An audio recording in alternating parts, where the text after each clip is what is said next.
Hola mi gente, bienvenidos a la table de mariage. Je suis Maria Saz et aujourd'hui on s'est fait une émission d'inspiration vénézuélienne avec des plats, avec une recette que je prenais parce que ma mère la faisait dans les années 80 et aussi un cocktail inspiré des cocktails que ma mère prenait dans les années 80. Moi, j'en prenais pas des cocktails dans les années 80 parce que j'étais trop petite.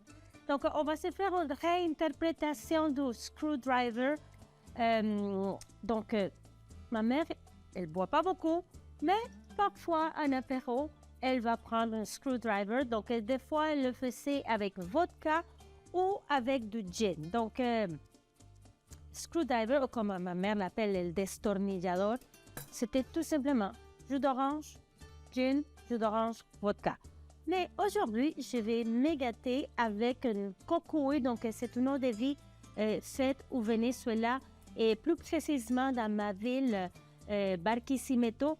Et c'est une eau de vie qui est faite avec une plante qui est similaire à la plante qu'on utilise pour faire le mezcal ou le tequila. Elle est très, très similaire, probablement un petit peu plus grande. Et aussi, la couleur est différente, est plutôt verte. Et elle, pour faire le tequila, le mezcal, est plutôt grise, bleue. Voilà. Donc, je vais prendre mon cocuy et je vais verser une quantité sage, très sage, une fille sage comme ma mère, dans mon shaker et je vais ajouter du jus d'orange fraîchement pressé. Les oranges, c'est un fruit qu'on trouve énormément au Venezuela, dans la région de Valencia. Donc, on fait du jus d'orange magnifique et on y trouve vraiment dans les cafétérias, dans des restaurants, toujours du jus d'orange fraîchement pressé. On n'est pas gros sur le jus d'orange industriel. Donc, j'ai mis mon jus d'orange, le cocuy, et pour la touche sucrée, je vais ajouter mon fameux sirop d'orange que j'ai fait il y a un couple de semaines. Je ne le ferai pas encore aujourd'hui, mais si vous voulez savoir, parce que vous n'avez pas regardé mon émission dans laquelle je faisais le sirop, j'ai fait cuire les oranges. Je pense qu'on a probablement quelqu'un à la porte. J'ai fait cuire les oranges dans 2 tasses d'eau, une tasse de sucre pendant... Ok, c'est bien. Pendant approximativement 45 minutes et de temps en temps, je tourne les tranches d'orange et ils deviennent caramélisés. C'est délicieux, c'est comme du bonbon. Vraiment. Donc, j'ai ajouté ma petite décoration, cocuy, jus d'orange, sirop d'orange. Y allez, on y va.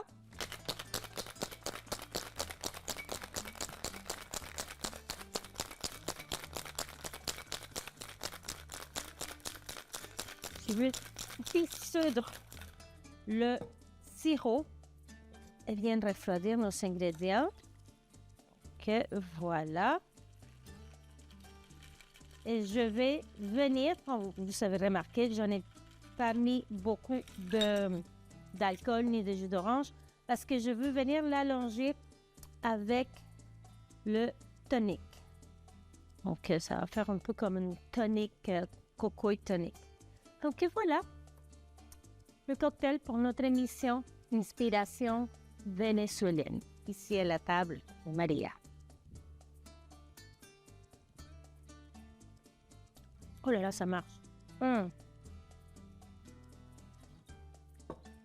Magnifique. Petite pause, je vais chercher mes ingrédients et on s'en va au Venezuela. Alors, qu'est-ce qu'on se fait aujourd'hui? Aujourd'hui, on va se faire un pasticho venezolano. Là, ici, je suis en train de faire des petits X sur mes tomates que je vais venir ébouillanter pour pouvoir le peler pour faire la sauce.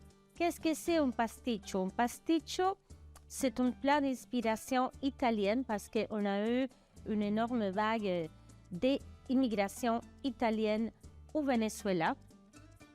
De cela, il y a très très longtemps. Donc, le plat original, c'est pasticcio en italien. mais j'imagine qu'il est perdu dans la traduction. On est rendu à l'appeler pasticcio. Donc, ça s'écrit différemment et ça se prononce différemment. Donc, à notre façon, au fil des années, on a ajouté plein de choses, surtout la béchamel, à différence de le pasticcio. Parfois, il y a la béchamel dans le pasticcio italien. Mais en tout cas, c'est notre version de le pasticcio italien. Il y a un autre plat qui s'appelle pasticcio aussi en Grèce. Et c'est similaire, c'est également un étage de pâtes avec un ragoût de viande hachée. Et à la fin, également, une énorme couche de béchamel. Aujourd'hui, je vais faire plus à la vénézuélienne. Donc, qu'est-ce que je fais aujourd'hui maintenant? J'ai coupé en petits dés mes oignons pour le sofrito. C'est une des parties la plus importantes du sofrito parce que c'est ça qui va, sofrito de pasticcio, parce que là, je suis toute mêlée là. C'est ça qui vient donner beaucoup de goût à notre farce. Donc aujourd'hui, on va la faire avec du poulet et je vais vous expliquer pourquoi. C'est ça, au Venezuela, on fait ça soit avec la viande hachée, avec du poulet, parfois du thon ou des légumes. Donc là, je vais venir faire suer mes oignons. Je ne veux pas les faire frire. Donc, oulala, je vais les faire caraméliser un peu. En fait, que ça translucide. Et ensuite, je vais ajouter mes poivrons. Le sel aide à que l'eau de l'oignon ressort et les sucres. Donc, ça va aider les processus.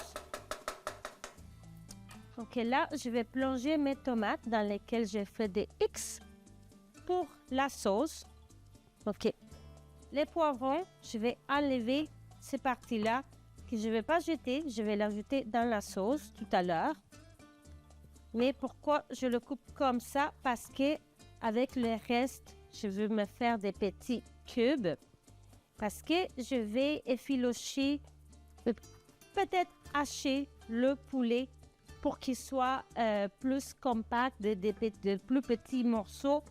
Comme ça, quand on va venir couper le pasticcio, si on le laisse comme un gros morceau et on coupe, on ne coupe pas à travers le poulet, donc ça se défait, ça vient, donc on ne pourra pas avoir des portions plus parfaites. Donc c'est pour ça que je veux que le poulet soit plus petit, plus compacté et pas comme quand on fait les porcs effilochés. Je veux pas ça. Je veux quelque chose de beaucoup plus petit. Donc, plutôt comme du poulet haché. Donc, je vous montre comment je vais couper mon poivron. Donc, également, vu que le poulet sera tout petit, et là, je peux faire des petits des poivrons. Voilà.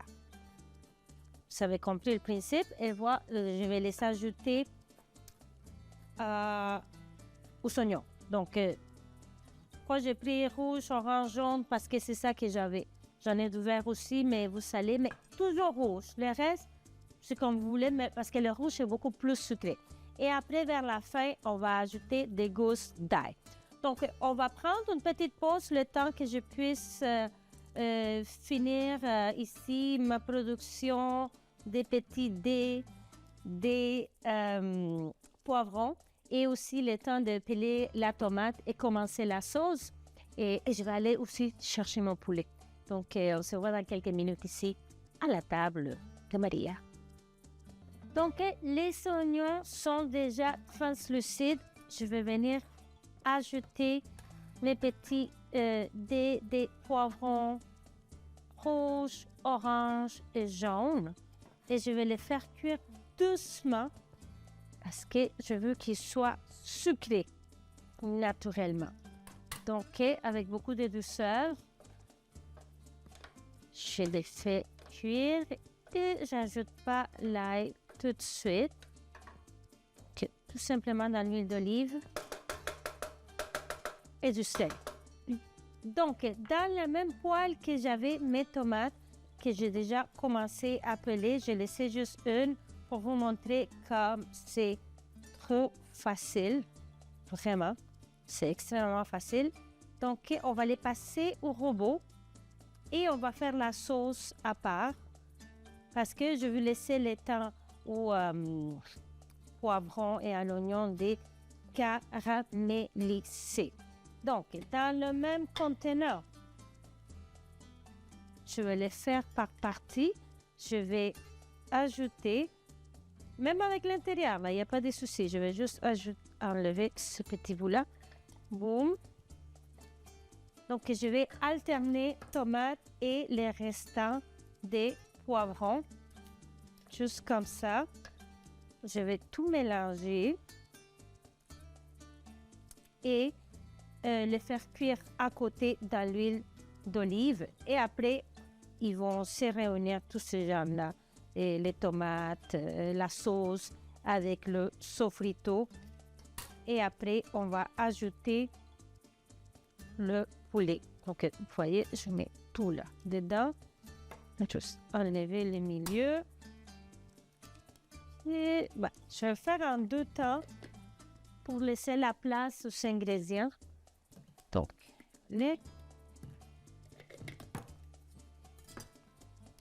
comme ça.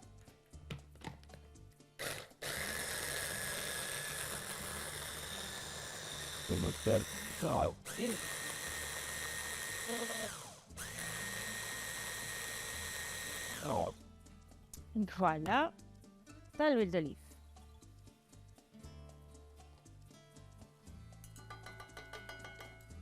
Et je vais faire l'autre partie pendant la petite pause. Donc voilà, une autre petite pause. Et on se voit dans quelques minutes ici pour notre pasticcio vénézuélien.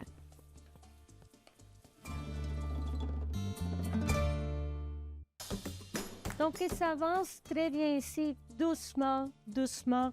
Je vais ajouter également une feuille de laurier dans ma sauce tomate que je vais faire revenir avec beaucoup d'amour. Alors, le poulet, qu'est-ce qui arrive avec le poulet? Pourquoi j'ai eu l'idée de faire cette recette avec un poulet qu'on a déjà rôti? Donc, il y a 2 façon comme on peut voir la chose. On a fait le poulet, on ne l'a pas tout mangé, donc on a des restants de poulet, n'est-ce pas magnifique? Ou sinon, vous êtes trop pressé et vous achetez un poulet déjà cuit rôtisserie dans une épicerie à grande surface, genre chez Costco. Quand on va chez Costco, parfois, si on arrive avec toutes les affaires puis on n'a pas le temps de faire à souper, bon, puis on s'achète une coupe de poulet, voilà, c'est ça que vous allez faire avec le poulet. Moi, pour vous dire la vérité, quand on fait des émissions de cuisine, parfois on fait cuire plusieurs poulets. Donc, je me retrouve avec plusieurs poulets. Donc, c'est pour ça qu'on va utiliser ce poulet-là pour la farce de le pasticcio vénézuélano. Donc, je mets simplement la chair du poulet, la viande. Je garde toujours la peau comme ça, parce qu'après, je me fais des chips ou du bacon de poulet. Je mets ça dans l'air fryer et c'est vraiment délicieux. Il n'y en a jamais assez ici. Tous les enfants raffolent, moi aussi, chérie, tout le monde aime ça. Parfois, quand on fait des potages, on peut le mettre par-dessus comme décoration. La petite peau de poulet croustillant. Donc, comme vous voyez, j'utilise le même appareil pour venir, hacher le poulet pour qu'il soit plus consistant parce qu'après, on va ajouter notre poulet dans le sofrito avec la sauce et ça sera la farce. Donc, allez, on y va.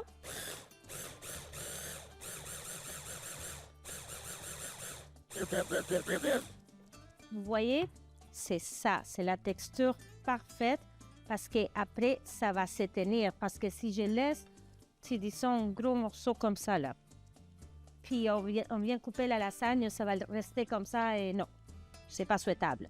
Donc, une autre petite pause, le temps que je finisse de hacher le poulet et on va faire l'assemblage. On va faire aussi une petite crème ricotta en façon plus rapide. Au lieu de faire la béchamel, on va le remplacer par la ricotta. Donc, on se voit ici. dans pas long. Donc, j'ai haché l'ail. On va venir le réveiller quelques secondes avant d'ajouter le poulet qu'on a haché.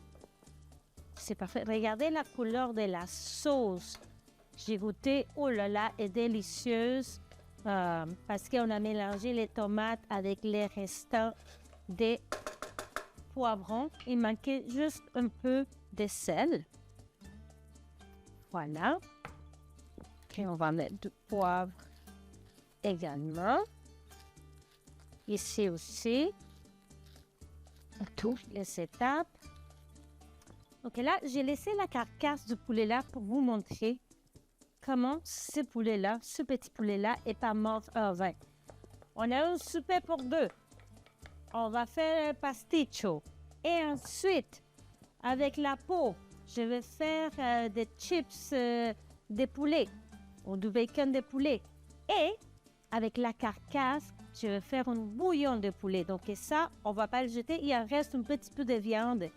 Et donc, on se fera un super bouillon de poulet. C'est pour ça que je ne l'ai pas jeté. Donc, vous voyez ici, ça a l'air sec, effectivement. Et on va ajouter la sauce. Mais encore là, je veux que ça soit consistant. Je ne veux pas une sauce au poulet. Je veux comme une pâte. Donc, je vais laisser la sauce encore prendre un petit peu plus de couleurs. Je vais ranger mes carcasses dans le frais pour faire ma soupe tout à l'heure.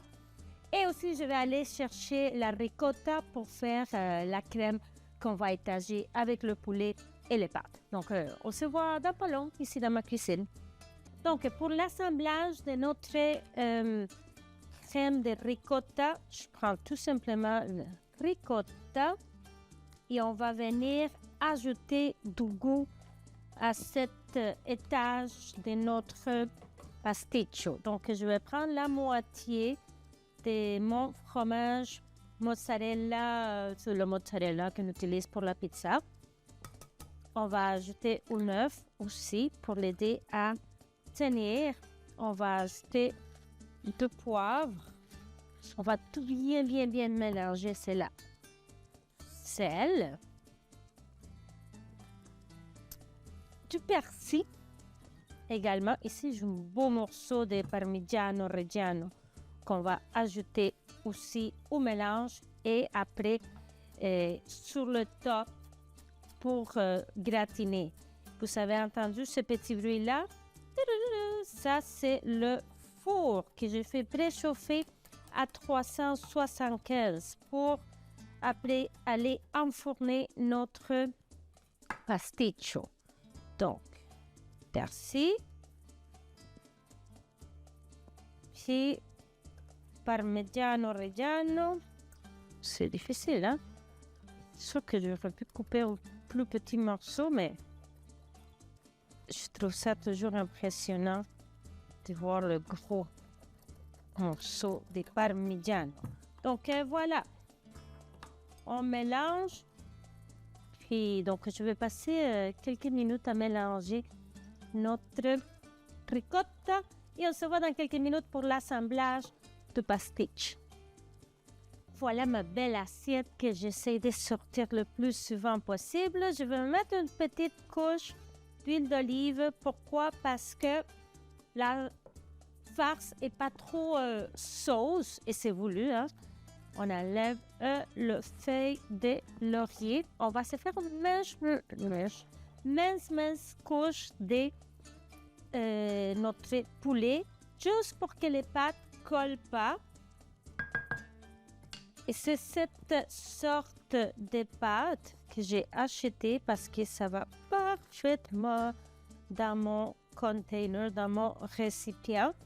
C'est cela que j'ai acheté, tout simplement.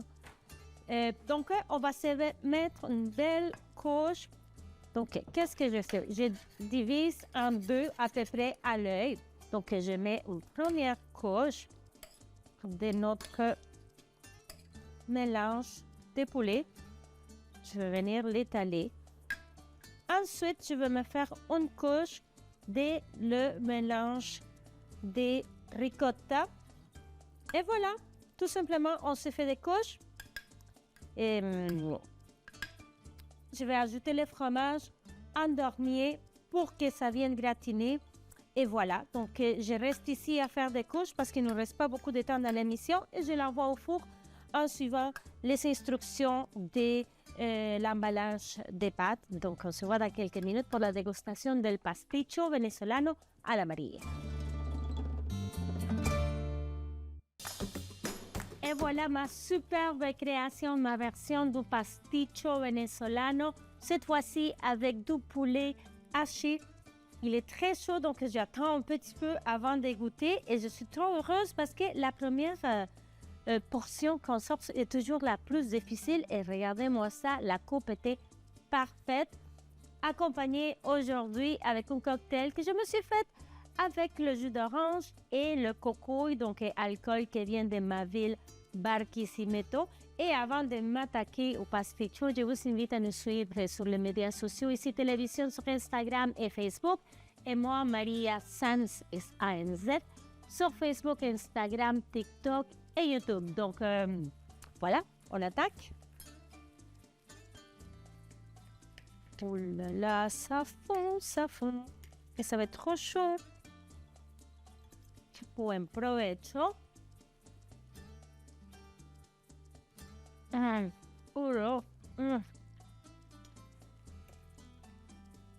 C'est magnifique, c'est crémeux.